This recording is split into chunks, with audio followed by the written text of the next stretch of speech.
പൂട്ടിയിട്ടിരുന്ന ഫ്ളാറ്റിൽ അച്ഛന്റെയും മകളുടെയും അഴുകിയ മൃതദേഹങ്ങൾ കണ്ടെത്തി.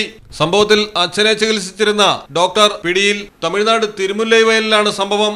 തഞ്ചാവൂർ സ്വദേശികളായ സാമുവലിന്റെയും മകൾ സന്ധ്യയുടെയും മൃതദേഹങ്ങളാണ് കണ്ടെത്തിയത്. കാഞ്ചീപുരം സ്വദേശിയാണ് കസ്റ്റഡിയിലുള്ള ഡോക്ടർ. മൃതദേഹങ്ങൾക്ക് 3 മാസം പഴക്കമുണ്ട്. കിഡ്നി രോഗിയായിരുന്ന സാമുവലിനെ ചികിത്സിച്ചുകൊണ്ടിരുന്ന ഡോക്ടറാണ് കസ്റ്റഡിയിലുള്ളത്.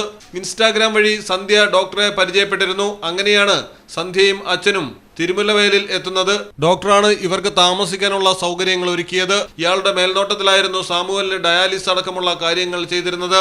സാമുവൽ മരിച്ച ദിവസം ഡോക്ടറും സന്ധ്യയും തമ്മിൽ വാക്കുതർക്കമുണ്ടാവുകയും യുവതിയെ ഇയാൾ കൊലപ്പെടുത്തുകയുമായിരുന്നുവെന്നാണ് പോലീസിന്റെ പ്രാഥമിക നിഗമനം.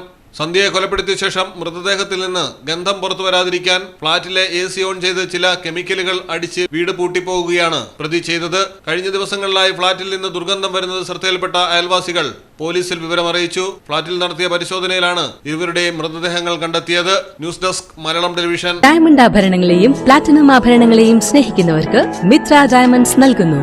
ഡയമണ്ട് ആഭരണങ്ങൾ ഇനി മുതൽ വാങ്ങുന്ന വിലയിൽ വിൽക്കുവാനുള്ള സൗകര്യം. ഏത് ജുവലറിയിൽ നിന്ന് വാങ്ങിയ ഡയമണ്ട് ആഭരണങ്ങളും ഉയർന്ന വിലയിൽ മിത്ര ഡയമണ്ട്സിൽ നിന്നും മാറ്റിയെടുക്കാം. അൺകട്ട് പ്രഷ്യസ് ആഭരണങ്ങൾക്ക് എക്സ്ചേഞ്ച് വിലയിൽ 90%, വിൽക്കുമ്പോൾ 80% ബൈബാക്ക്. മാത്രമല്ല വിലയിലോ തൂക്കത്തിലോ കുറവില്ലാതെ പ്ലാറ്റിനം ആഭരണങ്ങൾ വിൽക്കുവാനും മാറ്റിയെടുക്കുവാനുമുള്ള സൗകര്യം. ഇത് മലപ്പുറം ജില്ലയിലെ പ്ലാറ്റിനം അംഗീകൃത ഷോറൂം. ഡയമണ്ട് പ്ലാറ്റിനം ആഭരണങ്ങളെ സ്നേഹിക്കുന്നവർക്ക് മിത്ര ഡയമണ്ട്സ്, താഴെപ്പാലം, തിരൂർ.